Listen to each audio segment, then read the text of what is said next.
హరి గోసపడుతూ ప్రజలు వలసెల్లిపోతూ ఉంటే ఆరేసుకున్న చీర పారేసుకున్న మనసు, ఆరేసుకున్న చీర పారేసుకున్న మనసు అని పాట వాడినోనికి పట్టాభిషేకమేంది. రేవంత్ రెడ్డి మామ, రేవంత్ రెడ్డి మామ, రేవంత్ రెడ్డి మామ, రేవంత్ రెడ్డి మామ, అయ్యయ్యో రామ రామ రేవంత్ రెడ్డి మామ.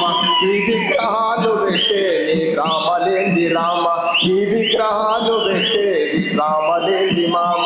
కారే బాలసుబ్రహ్మణ్యంతో బంధమేంది మామ, గా బాలసుబ్రహ్మణ్యంతో బంధమేంది రామ. ఈయనకంతా సుట్రికం పెట్టుకున్నాడు, కడుపు మసులుతున్నది, కాలుతున్నది, కావాలనుకుంటే ఇప్పుడే పోయి దానికి ధ్వంసం చేస్తాం, కానీ మనం చేయొద్దు. అది ఆ గాయం గుండె నిండా ఉండాలి. తెలంగాణ జనం పెద్ద సమస్య కాదు అది, కానీ తెలంగాణ జనానికి వీళ్ళ వైఖరి తీసుకుపోయేటందుకు ఇటువంటి ముద్రలు మనకు రేపు భవిష్యత్తు